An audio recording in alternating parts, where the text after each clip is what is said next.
Boa noite, começa agora o Web Divan, nosso programa semanal sobre psicologia aqui da UTV. Eu sou Renata Antonelli, a Tata no chat pra vocês.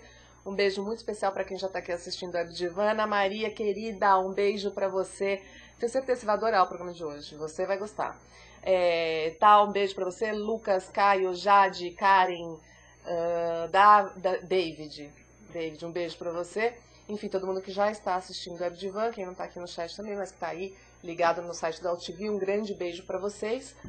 E o Web Divan, como eu falei para vocês, toda semana fala sobre um assunto ligado à subjetividade humana, afinal, né, psicologia.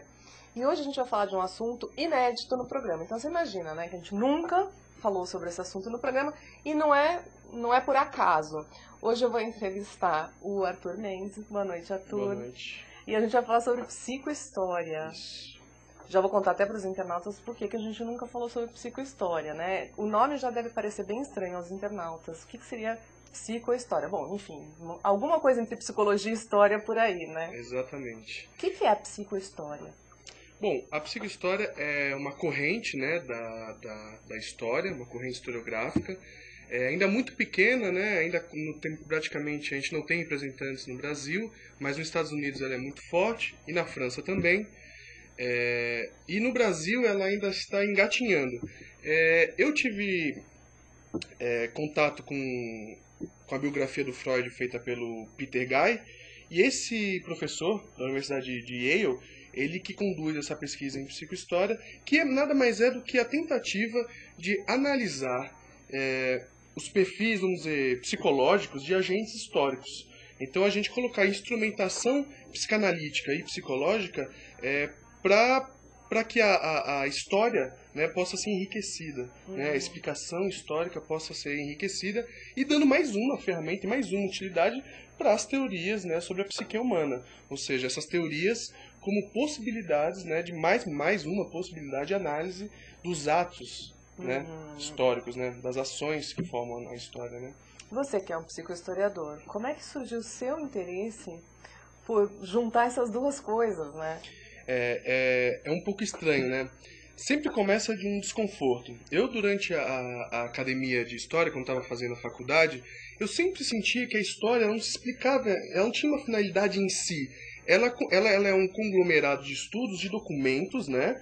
E eles vão analisando aqueles documentos e aí vão tirando as verdades históricas, né? Ou seja, a verdade histórica, pelo menos na academia tradicional de história, está atrelada ao documento. E eu sempre achei isso uma questão assim, até meio pobre, que a ciência histórica perdia, tendo apenas essa possibilidade, né? Documental. Isso quer dizer, a história se fundamenta num documento. Sim, a ciência histórica, a ciência histórica se fundamenta num documento. Então, em cartas, em relatos, despachos, né? Despachos, enfim, tudo, né? Isso. Ou até mesmo aqueles livros de batismo e casamento que ficam com a igreja. Cartório, esses documentos de cartório são importantíssimos. São importantíssimos. Sim. E eu sempre, mas isso tudo bem, isso é chamado história tradicional. Dá certo, assim, revela coisas muito interessantes, mas eu achava que a história podia caminhar. Tá? E eu sempre, durante o curso, eu sempre me senti um pouco fora do lugar, porque eu falava assim, não, tudo bem, história, a gente aprende na faculdade que história é ação humana no tempo e no espaço. Bom, ação humana no tempo e no espaço. Legal. E é só os documentos traduzem essa ação humana? Não, tem muito mais coisa, né, para traduzir. E aí, durante os cursos, as aulas, meus colegas sempre falavam, Arthur, se você está procurando uma explicação além do documento, né? Você é um analista, você é um psicólogo. Até então eu não tinha estudado a teoria psicanalítica, né? Então eu falei assim, eu discordava, né? Não, mas a história pode ir além, sempre sobre a perspectiva do historiador. E aí até que eu cheguei dado momento que eu falei assim, tá, por que o ser humano age? O ser humano age porque tem uma mente. Falei, tá, então a mente faz as pessoas se comportarem, né, através do tempo, desde a era paleolítica até 2012. E aí eu falei assim, tá, e o que faz essa mente agir? São processos conscientes, e eu também sempre considerei os processos inconscientes. Essa prerrogativa sempre existiu, mesmo quando eu não estudava a psicanálise. E aí eu falei assim, tá, então se o ser humano age pelos processos inconscientes, ele age desde que o homem é homem, né? O texto freudiano, o livro Totem e Tabu, tá para mostrar isso, que ele fala em estamentos universais e atemporais, né? Ou seja, o ser humano, através da história, né, sempre teve esses estamentos que ele está analisando ali pela primeira vez no comecinho do século XX. E aí foi aí que eu fui estudar psicanálise. E aí eu tô voltando, né, depois agora que eu me formei, né, já formado, já clinicando, me volta essa necessidade de enriquecer a pesquisa historiográfica no Brasil. Porque eu acredito que essa é uma possibilidade. Eu venho aqui para dizer também que é uma possibilidade de instrumentação da psicanálise para agentes, pessoas que estudam a psique humana e são muito interessadas em história, para ter mais uma ferramenta. Dá um exemplo pra gente, né? Por que é enriquecedor a história estudar a psicologia estudar a história?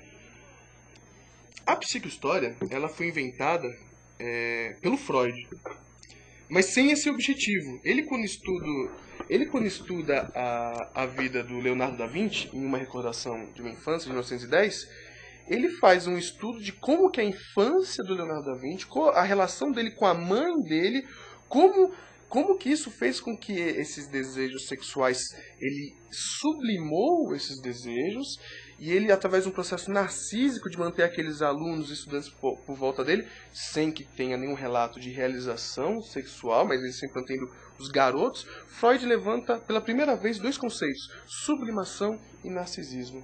Através de um estudo histórico da vida do Leonardo da Vinci, da relação dele, da cena infantil dele. Olha que incrível. Ou seja, e ele já faz isso, já inaugura, mas também ele já, como ele tinha muitas pesquisas ao mesmo tempo acontecendo, ele não dá a devida atenção, vamos dizer. Deixa isso para o futuro. Estamos aqui no futuro, para tentar pegar essa herança e desenvolver ela, e desdobrar ela em mais outras várias possibilidades.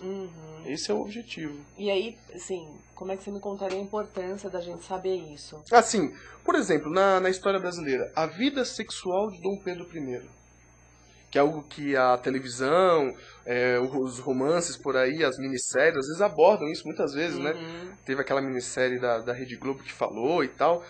Mas assim, por quê? Eu digo historicamente, qual é a relação entre esse comportamento sexual dele e o fato dele ser o último rei absolutista da Europa? Porque ele sai do Brasil e vira Dom Pedro IV, ele vai ser o último rei absolutista, depois vai ter uma revolução liberal e tal. Ou seja, tem uma relação entre esse falo absolutista, freudianamente falando, e esse comportamento faludo dele, assim, né? Falando com esse comportamento sexual dele, esse apetite. Ou seja, eu tô querendo... A psicohistória, ela é uma disciplina especulativa, ensaística. A gente quer... Como que essas coisas se relacionam? Eu falei até aqui com você, né? O conceito de complexo de inferioridade, do Adler. O que isso está relacionado com a conduta de uma figura como Napoleão Bonaparte? Ele tinha complexo de inferioridade? Aparentemente sim. Sim, por quê? Nas cartas pessoais dele, nas relações dele com seus subalternos, com os outros generais, né, quando ele se torna imperador, ele tem uma origem corsa, ele é de uma ilha, ele não é da França continente. Ou seja, qual é a relação entre você vir de uma marginalidade francesa e, através de uma revolução, durante toda a Revolução Francesa, ele faz essa carreira militar prodigiosa, e como que ele tem essa astúcia para sobreviver ao meio? Sendo que ele tinha uma constituição física frágil, sofria de problemas vários, era muito baixinho, né? Como é que você vai conduzir tropas de milhões de pessoas com essas características físicas? Ou seja, como que ele teve que se reinventar psiquicamente para conseguir construir a figura Napoleão Bonaparte, o imperador Napoleão Bonaparte? Então, assim, isso serve para a história do mundo, mas também para a história do Brasil. O objetivo é a gente traçar paralelos, analogias de todos esses processos. Assim, de alguma forma, né, pelo menos dentro da psicologia, sempre existe um interesse sobre a história da vida pessoal dos psicanalistas, dos psicólogos. Então, sempre, né, se especulou muito sobre a vida do Freud, que é isso, né? Quer dizer, eu acho que a gente, como muito bem colocado pela sua esposa, né, a gente fica focada no personagem. Nós, psicólogos, focamos no personagem. Então, quem foi Freud, como foi a história de vida dele. E por que eu acho extremamente interessante o teu trabalho? Porque o que eu percebi é que em vários estudos dos psicólogos, a gente não fica tão atento à história. Então, assim, o que estava acontecendo naquele momento? Questões políticas, históricas, da época em que o Freud começa a escrever um determinado texto. Lógico, a gente estuda um pouco isso, mas está longe de ser suficiente para a gente entender que tipo de personalidade ele tinha. Então, quer dizer, para entender a personalidade de um agente histórico, de um personagem, no mínimo a gente tem que entender o que estava acontecendo no mundo, né? Exatamente. O objetivo é complementar, ou seja, qual é o ambiente, qual é, como o Michel Foucault falava, qual é a episteme em volta daquele sujeito, né? Por exemplo, qual é a relação entre o Freud escrever o texto Além do Princípio do Prazer e a morte de uma filhinha dele 2 anos antes? Tem uma relação? Talvez. Se é que tem, qual seria a relação? São essa possibilidade de elucidar esses fenômenos que a psicohistória vem, né? A psicohistória, ela vem da nova história. É importante dizer para os historiadores, assim, os estudantes de história que talvez possam estar nos ouvindo, né? Ou para os psicólogos muito interessados em história, existe uma história tradicional, desde o século XIX, que ela é ensinada até hoje na academia, que é uma história, basicamente uma história política. Tá? Uma história de feitos políticos. E aí, desses feitos políticos, a gente tem a verdade de uma realidade. A história trabalha com isso. Mas em 1920, franceses começaram a questionar que poderia ser feita uma nova história, uma história total, uma história de todas as ações humanas, não apenas as ações políticas, as grandes deliberações políticas, né? E aí vem uma série de pessoas inventando uma série de correntes historiográficas que enriquecem. A psicohistória vem da microhistória. A microhistória é o estudo de um agente histórico. Como se você fecha o quadro numa biografia, numa figura, e vamos ver o que essa figura pode dizer sobre o tempo dela. Ou seja, o que uma personalidade diz sobre o tempo em que ela viveu. Então, ao contrário do que eu estava falando, assim, né, a gente pega a personalidade e entende a história para entender essa personalidade, mas a gente também pode entender a história, né, fazer o contrário, o caminho inverso, é a ida e a volta, vamos dizer assim. Ou seja, se o ambiente forma personalidade, concordo, mas o que a personalidade, ou as múltiplas personalidades, mas o objetivo da psicohistória é se fixar pelo menos em uma só, no que essa personalidade influenciou também no tempo dela. Nós somos filhos do nosso tempo. E o nosso tempo também é o nosso filho, né? Então a psicohistória vem trazer assim, essa nova história, essa microhistória e essa história da psique, da cena infantil. Vamos estudar os documentos, as cartas particulares. Além dos despachos oficiais, as figuras, a documentação privada dessa pessoa, as palavras dizem muito. Que a gente que estuda psicanálise, quem estuda, por exemplo, a obra de Jacques Lacan, a importância para o significado linguístico, para a palavra escrita, ou seja, atrás daquele significante, quais são os significados, as camadas, significados em cada escolha, em cada palavra escolhida para uma carta pessoal. Isso revela a alma, a essência do escritor, de quem está ali atrás da pena, atrás da caneta escrevendo. E a psicohistória quer trazer essa figura. Quem são essas naturezas por trás da história? Ou seja, o objetivo é uma história um pouco, como a própria psicanálise, a própria psicologia, subjetiva, um pouco mais profunda. Não está tão preocupada com o documento e com a verdade em si, mas especular, através da instrumentação psicológica, quais são as possibilidades dessa personalidade. Por que ela se formou daquele jeito? Qual era o meio, né, em que ela viveu? Por exemplo, uma figura como o nosso ex-presidente, o Luiz Inácio Lula da Silva. A infância dele... ele sempre foi uma criança muito tímida, um padrasto extremamente violento. A biografia dele está aí, eu não estou falando nenhuma novidade. A biografia dele, né, tem muitos jornalistas, muitos historiadores estudando a vida dele, né? Então, assim, onde o garoto tímido, que levava surras, que via a mãe apanhar, que depois perdeu uma mulher, e depois encara de frente, de peito aberto, uma ditadura. Tudo bem, o fim de uma ditadura, mas ainda era uma ditadura. Em greves, com aquela postura, né, forte, né, Quem é esse homem que sai de uma timidez extrema, uma situação de violência, até de fome, porque ele sai, né, do sertão, né, de Pernambuco com uma situação muito ruim, vem para o litoral de São Paulo. Ele é uma família, um padrasto violentíssimo. Ou seja, quem é esse homem que governa o país, faz o que faz, aspectos positivos, negativos, mas quem é a essência? Eu estou buscando, a psicohistória busca o que aquele objetivo, o objetivo do Freud, né? O que está além da alma, o que está além da essência da pessoa. Como a história de um determinado personagem fez a nossa história política, nossa história factual, enfim, né? Exatamente. Como a história daquele personagem, nesse exemplo, como a história do Luiz Inácio Lula da Silva, marcou a nossa história social. E marca uma macro-história, né? Uhum. Porque o objetivo dessa psicohistória, que a gente pode entender como um desdobramento da micro-história, o objetivo não é vamos nos fixar a um objeto apenas para elucidarmos questões menores. Não, é a gente entender o macro através do micro, dos microprocessos, das pessoas que formam os fatos históricos, entendermos os fatos históricos. Ou seja, o objetivo da psicohistória é ser mais uma ferramenta para os historiadores que estiverem estudando uma figura, um momento político, X, Y, Z. Ou seja, ter obra para ajudar outras obras, ter material, conteúdo. Os psicólogos, analistas, historiadores podem trazer e elucidar. Porque quem se interessa por psicologia, por psicanálise, geralmente gosta de história. Tem uma curiosidade, né? É tudo, né, filosofia. São desdobramentos do mesmo interesse, claro. né? Quem estuda psicologia está interessado naquela vida psíquica. A gente sempre estuda a biografia daquele autor. Então, quer dizer, estuda quem foi ele naquela história, qual era a época em que ele vivia. A gente também sempre estuda isso, né? Em que época o Freud viveu.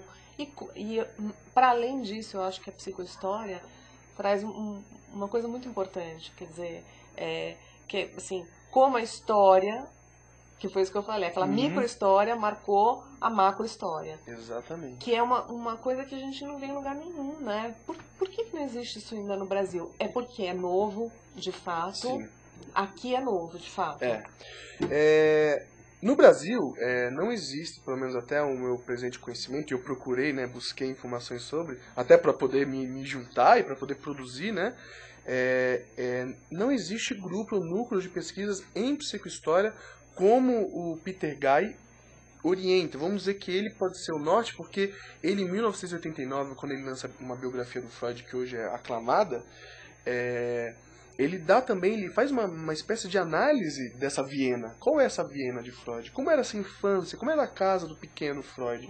Ele era o preferido da mãe, mas como era essa preferência? Esmiuçar essas relações é psicohistória.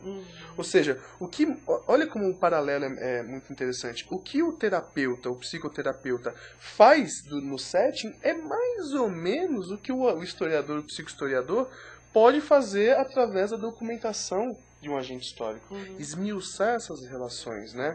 A psicohistória no Brasil, ela não tem... Nós temos na SBPI, o Núcleo de Estudo. É importante dizer que eu sou formado pela Sociedade Brasileira de Psicanálise Integrativa, da professora Fátima Mora, que já inclusive esteve aqui no seu programa, né? Foi muito bacana o encontro. E na SBPI, na Psicanálise Integrativa, eu encontrei um lugar onde assim, a Fátima me disse: Arthur, eu nunca ouvi isso antes. Isso me interessa muito, venha para cá e vamos estudar. Ou seja, nós temos um pequeno grupo lá, mas o nosso objetivo é expandir isso. Trazer aqui na UTV, aliás, aproveito o espaço para agradecer a você, Renato, toda a atenção que vocês estão dando para mim, para nossa proposta, né, para essa proposta de estudo, porque é para chamar a atenção do nosso ouvinte, do telespectador, para existe uma possibilidade. Você que estuda psique, você que estuda história, vamos fazer a ponte? Vamos atravessar para o outro lado? E vamos nos instrumentalizar? Porque às vezes eu acho que no Brasil, eu não gosto de falar que é preguiça. Preguiça é um reducionismo. Seria muito simplório. Não é uma preguiça, mas alguma coisa acontece. A gente pode até parar para tentar analisar, mas alguma coisa acontece que os historiadores brasileiros não se interessam por se alimentar dessa instrumentação psicológica e psicanalítica. E eu também não vejo um movimento contrário dos psicólogos e dos psicanalistas. existe o interesse. Vamos juntar as duas ciências, as duas possibilidades de estudo, muito interessante. Mas eu vejo pouquíssimas pessoas se movimentarem, né, nesse sentido. Assim, talvez isso possa ser um grande exemplo mesmo do nosso tipo de pensamento cartesiano, onde cada um na sua, né, estudando departamentalizado. Então, assim, até o estudo da psique é departamentalizado. Vocês podem ver, né, no Erddivan, quantas vezes a gente tem pessoas de linhas diferentes, de correntes diferentes, e que tem até uma fala diferente, né? São psicólogos completamente diferentes, que estudam coisas, inclusive, diferentes. Agem, talvez, da mesma forma, atendem, né? Estão preocupados todos, claro, com a psique. Sim. Mas dentro da psicologia é um conhecimento fragmentado. E a impressão que eu tenho, não sei se você concorda com isso, é que a gente ainda está patinando num pensamento cartesiano e talvez, né, o que eu percebo é que nós estamos no começo dessa mudança. No começo de um outro tipo de pensamento. A gente não sabe ao certo, a gente sabe psicologicamente o que seria, mas a gente não sabe, ainda não tem esse marco na história. A partir de agora, nós pensamos de uma forma diferente. Não, nós somos cartesianos ainda. O programa tem, trazendo a Fátima Mora para falar de psicanálise integrativa, me trazendo aqui para falar de psicohistória, mostra a importância, a atenção que você dá para essa questão de nós transpassarmos esses muros. Porque o pensamento não pode ficar departamentalizado, fechado, estanque, parado. O pensamento tem que evoluir. O brasileiro parece que a gente compra a ideia de fora. Por exemplo, eu digo claramente que a psicohistória existe nos Estados Unidos. Você vai encontrar na Universidade de Yale, Columbia, você vai encontrar lá os núcleos. Se procurar no Google, você acha. A Elizabeth Rodinesco, uma psicanalista muito famosa, talvez a psicanalista mais influente hoje na Europa. Na França tem um grupo de estudo de psicohistória. Tem algumas divergências sobre a psicohistória do Peter Guy, mas, bom, é psicohistória também. Ou seja, mas no Brasil não. E eu estou trazendo para cá, tem essa leitura, eu tenho certeza que outros analistas também leem Elizabeth Rodinesco, também leram a biografia do Peter Guy, se interessam por isso, outros psicólogos também têm essa mesma leitura, e a gente simplesmente está parado. A gente lê, absorve, acha muito bacana a ideia, mas não tenta pôr no Brasil, né, dentro da realidade brasileira, tanto da realidade acadêmica como da realidade das sociedades de estudo. O que a gente pode fazer? Grupos de estudo, fomentar a leitura disso, para popularizar esse estudo, para tornar viável, possível, mais pessoas interessadas, a gente da união das pessoas, que tem a força do discurso. Inclusive acadêmico, fora da academia. A questão claro está que o Brasil, o intelectual da psique, a pessoa que estuda a psique, não pode ficar cristalizado numa teoria apenas. O pensamento caminha, se desenvolve. Mas eu não sei se você acha isso. Você vai me dizer como historiador. A psicologia vem de uma história, né, vem marcada por um momento histórico onde só se acredita no que está provado. Então o que acontece? É um ciclo vicioso. Né? A gente estuda em cima do que já está provado. Conclusão, a gente já estuda o que já existe. Então a gente fica patinando nisso, né? E aí chega alguém, alguma pessoa, algum, né, profissional que traz ideias e a gente vai um pouco nessas ideias, mas é como se fosse proibido. Né? É proibido estudar o que já não foi estudado. Como assim? Como se tudo que é inédito fosse condenável. Não fosse ciência. Não tudo fosse que é ciência. inédito não fosse ciência. Que, lógico, também é o marco do pensamento cartesiano. Só o que está provado existe. O que não está provado não existe. Exatamente. Que é uma redução até do pensamento cartesiano, né? Porque a própria história da psicanálise, Freud, quando sofre diversos ataques pelo seu ineditismo, né, da sua teoria, que foi, né, no período a gente sabe como foi esse choque, ele sai dessa, vamos dizer, dessa armadilha epistemológica de uma maneira muito singular, através da própria teoria dele. Ele diz que essa busca incessante de que só vale o que é verdade comprovável tem a ver com a busca pela autoridade, tem a ver com a busca pela lei paterna, é um problema de autoridade paterna dos cientistas, e ele dá essa saída. Ou seja, eu estou para estudar, a ciência é o novo. É você se desdobrar, é você sair dessa necessidade de autoridade da verdade. Estamos especulando, sim. Especular no sentido de especulare mesmo, do latim. De falar sobre, fazer as analogias, as pontes, as possibilidades. O que pode ser feito entre a história e todas as correntes psicológicas, psicanalíticas. Pode ser feito muito. Qualquer profissional da área que pare para refletir sobre isso, diz que é um campo muito possível. E a gente se pergunta, que é o que a gente está se perguntando aqui, por que isso não foi feito? Por que nós paramos? Nós precisamos mudar essa maneira de pensar as escolas e as teorias. As teorias são instrumentos, os conceitos são instrumentos. Um instrumento de filosofia pode servir, inclusive, para a culinária. Né? Um conceito filosófico pode servir para outras ciências. O conceito antropológico, o estruturalismo, quanto serviu para a psicanálise? Olha lá, o Cláudio Lévi-Strauss da antropologia, coisas que serviram para a psicologia, para a filosofia, para a psicanálise. As ciências são ricas quando elas dialogam. Claro. O exemplo, né? Por exemplo, o Freud. Se ele não saísse, se ele se concentrasse ali na medicina, que ele aprendeu na faculdade, na que ele exercia na neurologia, ele não teria nunca falado sobre a psicologia ou estudado outros eventos psicológicos. Outra coisa, se o Jung tivesse ficado naquele pensamento existente, desenvolvido a teoria do Freud, não seria o Jung. Olha como agora a gente começa a descobrir por que o brasileiro, e aí a gente está falando preocupados com com os nossos colegas e com a gente mesmo, com a nossa perspectiva profissional, por que o profissional brasileiro da psique não estuda história nem historiador as psicologias? Para esses homens, Freud, quando ele sai da medicina, e o Jung, vamos dizer, sair da saia do Freud, foram atos de coragem. De extrema coragem. E eles falam, inclusive, textualmente, que eles sentiram medo, né? O Freud diz, sair da medicina foi algo extremamente... me tornar um terapeuta pela fala, curar pela fala... Quando você vem de uma escola, um determinismo biológico brutal daquela medicina do fim do século XIX, da escola do Van Broek, dos professores ótimos professores que ele teve, mas esse salto, né, como disse, esse passar de ponte, passar pelo outro lado, foi um ato de extrema coragem do Freud e do Jung. Né, atos de coragem. Talvez o que esteja faltando é ousadia. Falta um pouco de ousadia. Talvez pelo medo de errar. A gente não tem ousadia quando a gente tem muito medo de errar, né? Quando a gente se sente sem força. Eu acho que a psicohistória precisa de audácia.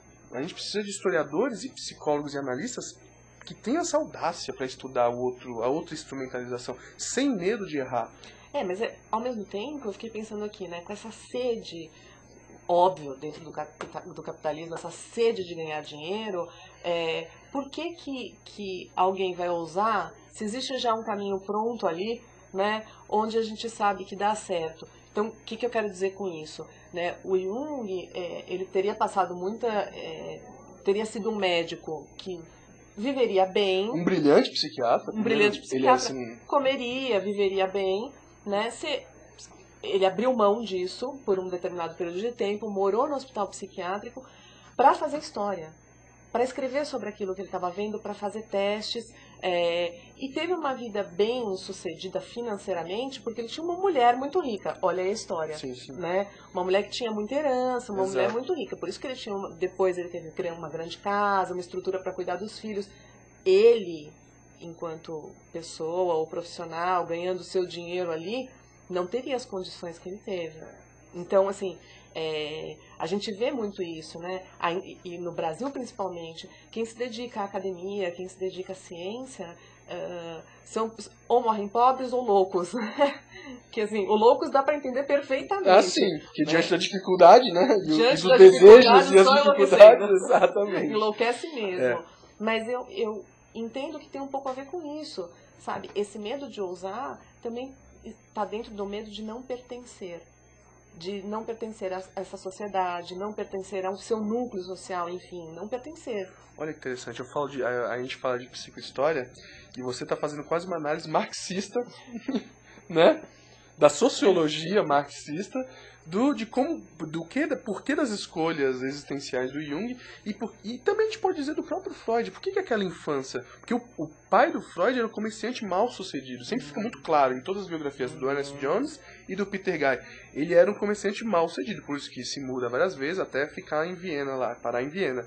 Mas o que a infância, entre aspas, de classe média, pobre, do Freud influenciou na postura dele depois extremamente, vamos dizer, marxistamente burguesa?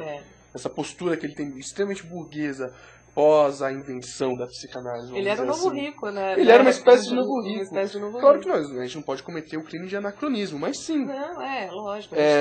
Estamos especulando. Porque também uma barreira dos historiadores é porque na academia de história só existem 2 crimes no texto historiográfico. Só existem 2 crimes. O resto você pode fazer o que você quiser. Os 2 crimes são: o primeiro, generalização. Não dá para generalizar nada. Até aí a gente entende. E o segundo, de anacronia. Ou seja, de você falar sobre algo que acontece, uma postura de 2012 para um ato, né, do início do século XX.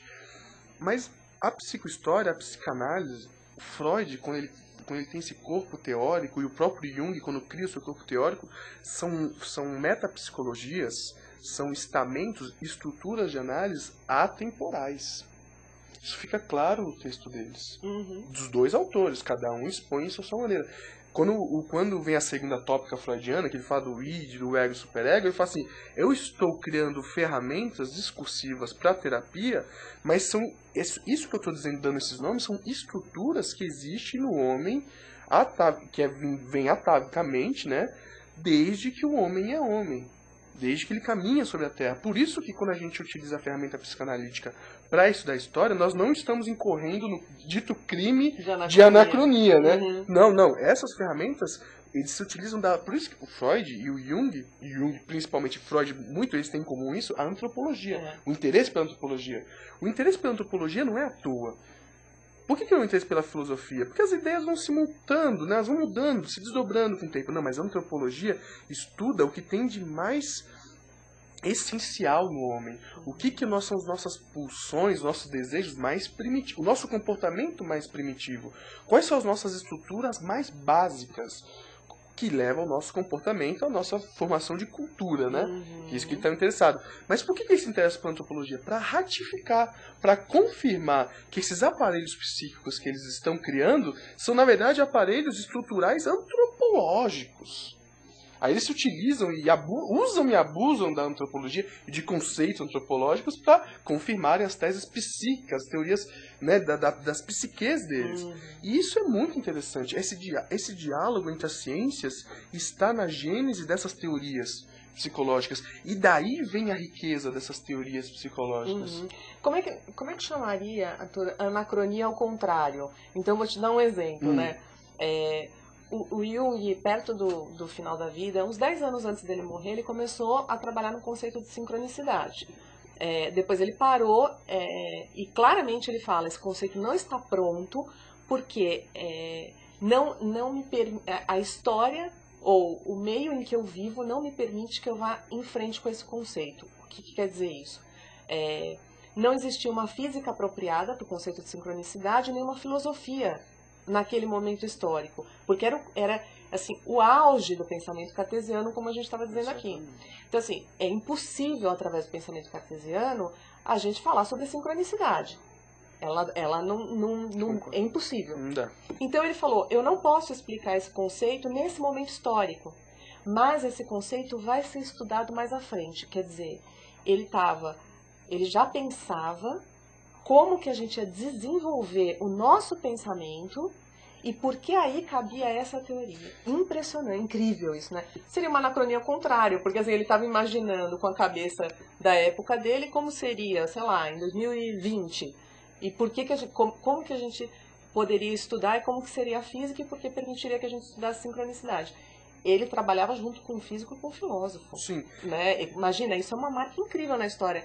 Achar que o Jung fazia tudo sozinho, ou mesmo o Freud, né? Nossa, eles pensaram tudo isso sozinho. Imagina, de jeito nenhum. Eles pensaram isso dentro, né, de um diálogo, de um né? diálogo. De um triálogo, várias pessoas, né, conversando e discutindo. essa característica do Jung que a gente percebe no Freud também é como se fossem percepções projetivas. Eles percebem porque é importante dizer, a psicanálise integrativa, ela tem por referência juntar ou estudar os dois autores. Quais são as possibilidades, as interfaces entre a obra freudiana e a obra junguiana. E claro está que a sincronicidade, para a gente entrar na sincronicidade, nós temos que romper com essa lógica casualística, essa lógica de essa lógica de causa e efeito, essa lógica aristotélica, essa lógica departamentalizada. Para estudar a sincronicidade, tem que ir para uma física, para outros lados da matemática, para outros lados da física, da filosofia, sair dessa relação de causa e efeito. E isso, para o homem do século XXI, ainda parece ser muito difícil. Para a ciência já não, né? Exatamente. Para a ciência isso já é um pensamento... Enfim, é o tipo de pensamento já hoje, né? Parece que eles estão mais livres. O pensamento parece que parece que às vezes os físicos, matemáticos, estudantes dessa área de exatas, vamos dizer, além da exatas, eles podem usar. Parece que eles não têm um compromisso com a autoridade, com a verdade que a gente falou aqui. Eles podem usar, eles podem estudar e experimentar as possibilidades das matemáticas, dos números. Errei, corrijo e volto aqui. E por que nas ciências das psiques, das ciências humanas, de estudo desses dois estudos, por que a gente não pode também ter essa mesma postura? Devemos ter essa postura. Porque é dessa postura que vem os desdobramentos. A riqueza que a gente tanto fala. Toda vez em que a ciência humana dialogou com a filosofia, dialogou com a antropologia, dialogou com a psicologia e vice-versa, as psicanálises e psicologias dialogaram com essas outras ciências humanas, foi nesse momento em que essas ciências se enriqueceram. Quando a gente ficou isolado, quando essas ciências ficaram isoladas, é aí que as ciências perdem, o conhecimento perde força. O discurso fica fragilizado, porque fica isolado. E a gente sabe que quando algo se isola, o objeto se isola, ele perde força. Então, fazer essas interfaces se faz muito necessário. Imagina, um dos grandes economistas que eu conheço, ele é muito interessado em psicologia. Não é à toa que ele é um grande economista. Trabalha aí com economia, mas por ser um grande interessado, aliás, é super participante, internauta da Divan, o Guilherme Vilazante, ele é incrível. E o interesse dele em psicologia, na minha opinião, tornou ele um economista muito melhor.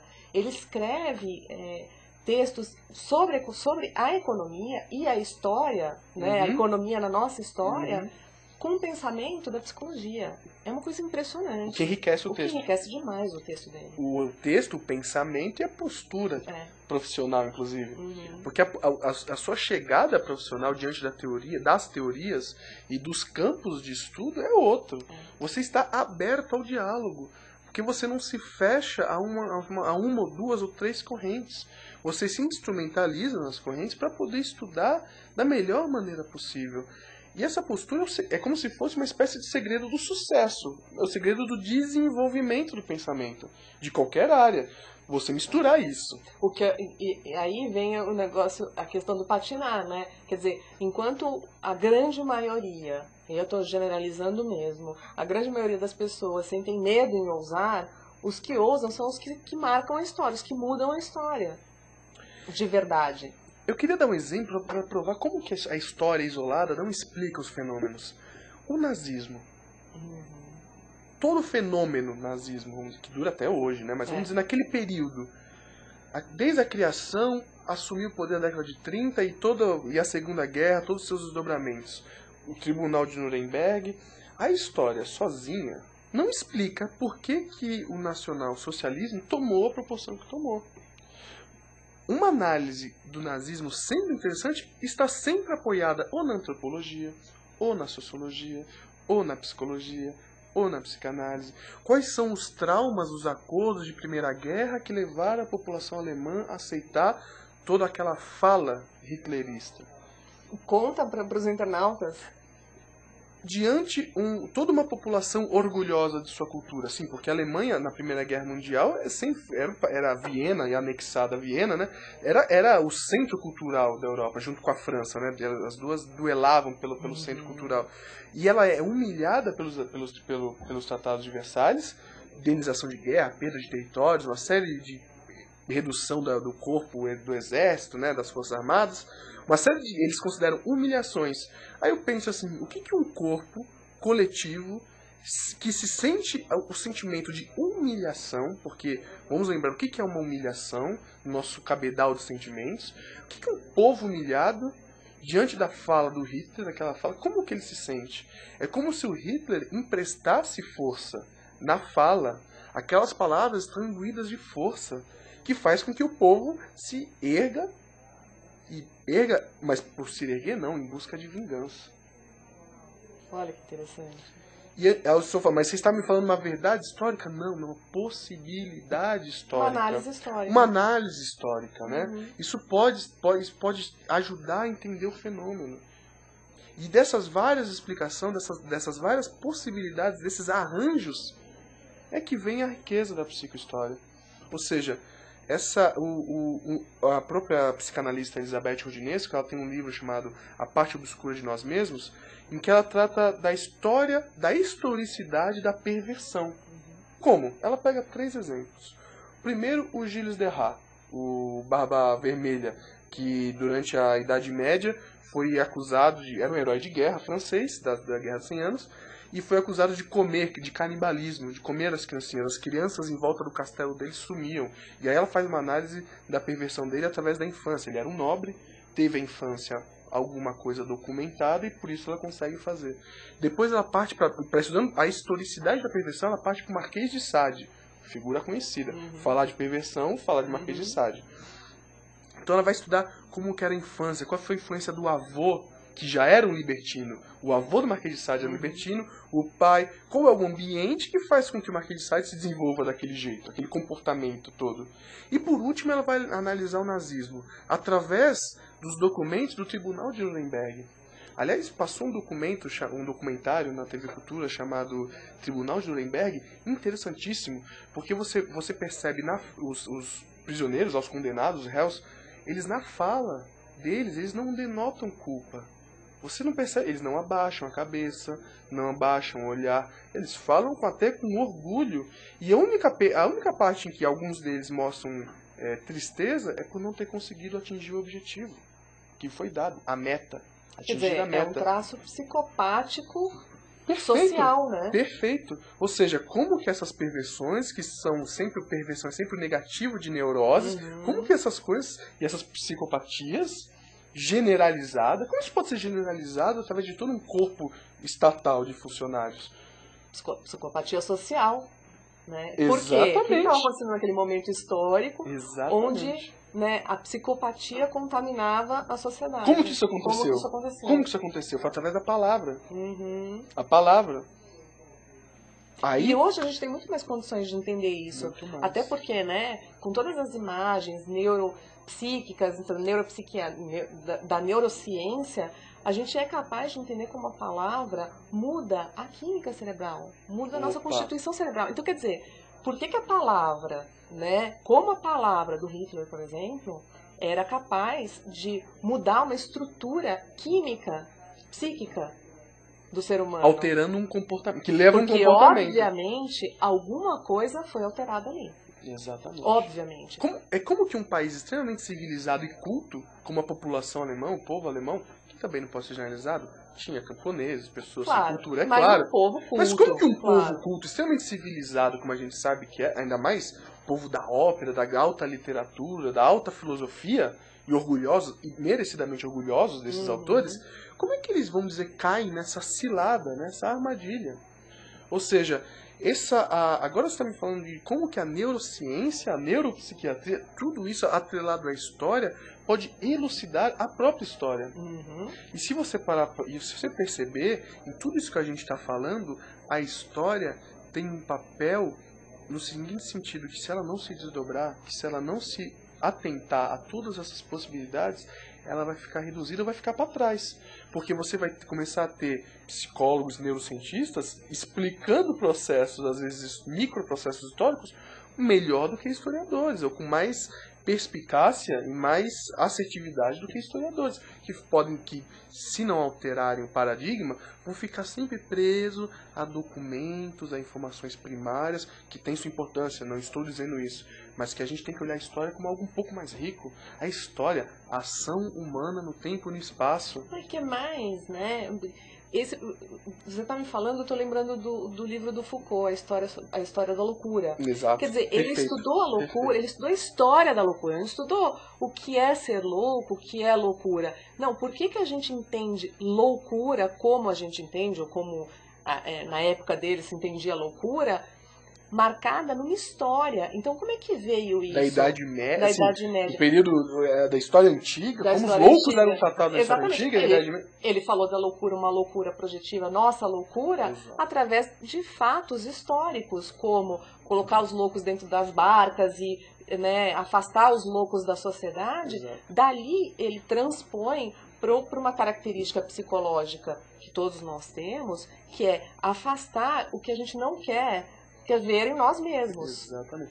Uma espécie de projeção, isolamento, né? A gente uma repressão daquilo que a repressão coloca lá na ilha, no meio do Pacífico, vamos dizer assim. Quer dizer, se fazia isso historicamente, quer dizer, factualmente se fazia isso, e é tão simbólico, né, que é um símbolo que explica a nossa própria loucura, explica o quanto a gente repele a nossa própria nossa relação com a loucura. Exatamente. Como que as sociedades, quem compõe? Porque a gente fala em sociedade, vira até uma espécie de engodo, uma desculpa para explicar comportamentos individuais. É porque é isso que está o que está por trás dessa nossa fala, tá assim, tem o macro, existe o coletivo, existe o sociológico, legal, claro que existe, mas atrás disso tem indivíduos, pessoas, sujeitos com a sua própria historicidade psíquica. Agindo na história. Agindo na história. Você disse que Michel Foucault, o próprio trabalho do Sigmund Freud sobre Leonardo da Vinci, são eventos de psicohistória. São eventos, né? São momentos de elucidação de como que a história e todas as outras correntes, inclusive filosóficas, podem ajudar a entender a ação humana. Todo grande psicólogo estudou a história. Claro. Então, mesmo, né, vou dar o exemplo de novo do Jung, é óbvio que eu puxo a sardinha pro lado dele, mas enfim, né, eu conheço mais a história dele. É uma sardinha puxável.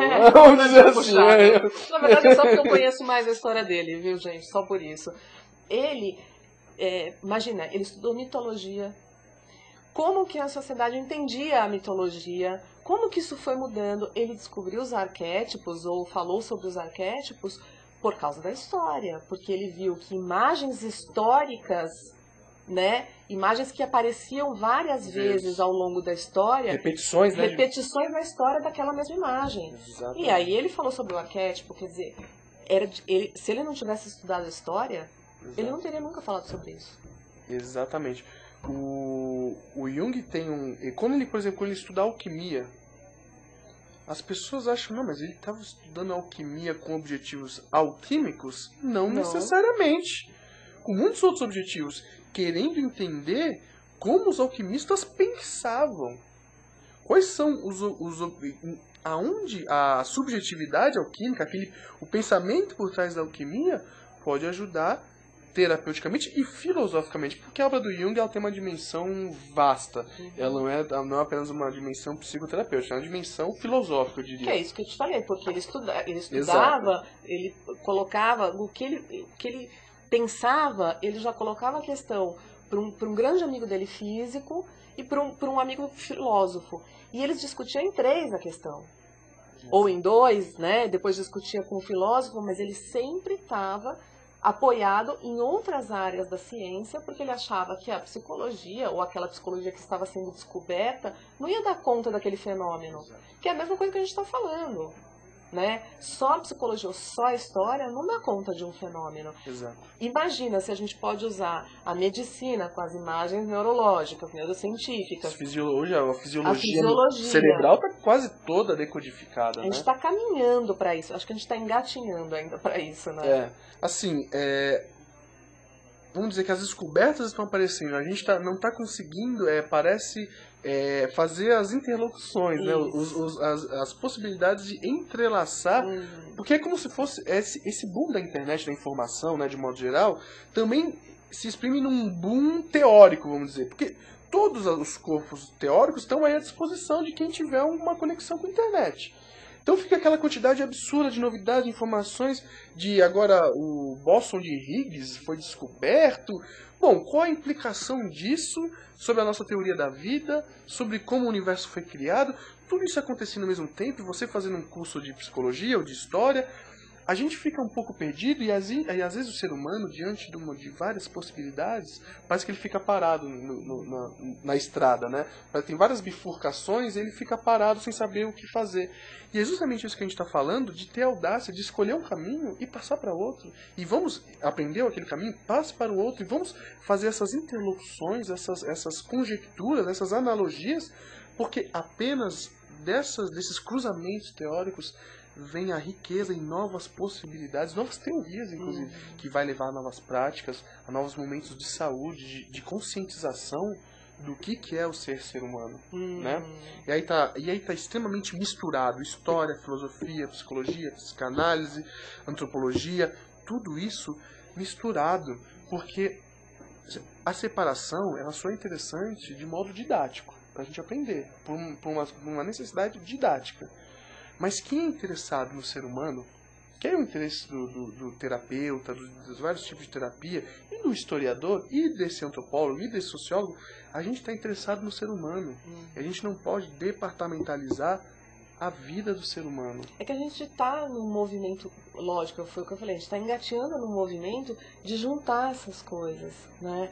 Então eu vejo que assim, o teu trabalho, por exemplo, é incrível, que tem que ir para academia. O teu trabalho tem que ir para academia. O objetivo é levar ele para academia. É um engatinhar disso. Vamos juntar as coisas que também está acontecendo dentro de outras áreas. A gente vê acontecendo dentro da medicina, muito interessada na psique, vendo a importância de se estudar a psique de uma forma médica, né? Exatamente. A psicologia vem da importância da história, vem da importância da medicina, né? Óbvio, sempre viu da medicina, mas vem da importância de várias outras áreas, da filosofia, enfim, tudo, né? Exato. Eu acho que assim, a gente tem esse interesse, mas a gente não tem isso como uma ciência acadêmica. Por exemplo, a psicohistória dentro das universidades. Exatamente. Nós que estamos aqui falando, nossos ouvintes, nós precisamos refletir sobre essas possibilidades e tomar uma atitude, né? Ter uma audácia de falar, sim, eu sou psicólogo, eu sou historiador e quero estudar essas possibilidades. Quero estudar, por exemplo, antropologia. A antropologia cultural hoje está muito mais avançada do início do século XX. Hoje um antropólogo pode ajudar muito também um historiador e um psicólogo. A psicohistória, ela tem por razão existencial elucidar a ação do homem. A história tem essa função. Por que o ser humano age, como ele agiu, né? Primeiro, como ele agiu, fato, mas por que ele agiu daquela maneira? Ajudar a entender o que é ser humano através do espaço, do tempo e do espaço, nos mais variados lugares do mundo, nos mais variados tempos. Mas assim, o que é esse ser humano? A história não pode ser ficada enclausurada numa história apenas de política, ou uma história econômica. Porque é classe social X, Y, isso determina a consciência da pessoa. Não somente isso, muito mais coisas determinam. Outras coisas determinam. E quais são essas coisas? A gente sabe que a tarefa é grande. E parece que a gente se apega a uma ciência para simplificar a nossa tarefa. A nossa tarefa. A gente sabe que nosso continente a ser desbravado é tão grande, que eu vou ficar aqui só nessa ilha, que aqui eu me sinto confortável. E como eu te falei, eu acho que é grande e arriscado. Ninguém quer arriscar sua possibilidade de ganho financeiro, né, nesse universo que é desconhecido. Eu acho que é um grande medo. De passar por que a gente sabe que as pessoas passaram, que o Jung passou, né, que os grandes, até Nietzsche, que tinha dinheiro, mas enfim, não conseguia usar aquilo, enfim, a gente sabe, ou não ganhava dinheiro com a sua ciência. Você falou de uma figura muito interessante, o Nietzsche. O Nietzsche, ele tem uma filosofia riquíssima, e você percebe no texto dele que em alguns momentos ele afirma a vida. está imbuído, vamos dizer freudianamente, de uma pulsão de vida absurda. Ele afirma, quase uma poesia o texto dele. E em determinados momentos, ele nega a vida, ele é muito, muito, muito negativo, negando mesmo a vida. Uma pulsão de morte absurda. Qual é a relação disso com a sífilis que ele contraiu? Com a doença que ele contraiu? Como que os estágios, os momentos da doença afetam o texto desse homem? Ele esboça isso, né? Ele fala isso, Sim. como que ele acha Sim. que as questões psíquicas afetam. Ele fala muito sobre a enxaqueca Exato. que ele tinha, né? Ele fala que ele tem certeza que a enxaqueca dele era proveniente de questões psíquicas dele. Era como se fosse o questionamento dele, a dúvida dele em forma de dor de Em cabeça. forma de dor, Em forma de exatamente. dor de cabeça. Eu passo a vida a questionar, né, a minha mente, a mente do homem, a psique e o pensamento de modo geral, e isso se desdobra, né, numa somatização, né, numa enxaqueca. Se a gente parar para pensar, todas essas grandes figuras, todos esses grandes intelectuais, eles têm uma vida histórica e psíquica interessantíssima. Eventos na vida que transformaram o seu texto, a sua obra. E a psicohistória também tem essa função, aonde essa vida psíquica alterou as obras desses grandes homens, dessas grandes pessoas, né? Muito legal, Arthur. Teu trabalho é incrível. Eu já te falei Obrigado. isso quando você veio aqui com a Fátima. Sim, sim. Incrível, por isso que eu queria você aqui na Divã. Quero que você volte para falar da psique dos personagens. Sim, vamos fazer um só sobre fechado, só apenas sobre os personagens. Só sobre os personagens. Certo. Quero muito fazer esse programa. Trazer os resultados do grupo de estudo que a gente Isso, mantém. e quem quiser saber sobre o grupo de estudo, tem no site da... Sim, entre em contato na SBPI, o site, se não me engano, é sbpi.org.br.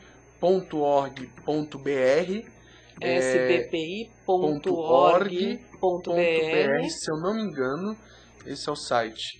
E lá você entra em contato lá, temos um grupo de estudo de casos, temos grupos de estudo em psicohistória que eu mantenho com a Fátima. Nós estamos ainda fazendo um chamado levantamento bibliográfico da vida. A gente tem alguns objetos, o Walt Disney, a gente está pensando em estudar, o próprio Luiz Inácio Lula da Silva, estamos pensando em estudar a vida do Getúlio Vargas, a infância do Getúlio Vargas. Nosso objetivo é trazer dessas figuras macropolíticas questões micropsíquicas. Nossa, que legal. Quero muito ir conhecer o grupo, participar do grupo. Está muito mais do que bem-vindo. A SBPI é aberta para todas as pessoas que estão interessadas em integrar o pensamento psicanalítico e o pensamento humano de um modo geral. Arthur, muito obrigada pela Eu sua que agradeço participação demais nesse pelo espaço, de verdade. Muito obrigado mesmo. Você merece muito mais espaço, dentro da academia. Mas a gente obrigado. vamos lutar por isso, vamos ajudar você Muito chegar lá, obrigado, né? obrigado mesmo. Obrigada a Muito vocês, obrigado obrigada pela sua participação. Obrigada pela participação de todo mundo que esteve aqui no Web Divan. O Web Divan volta sexta-feira que vem às 21 horas. Beijos.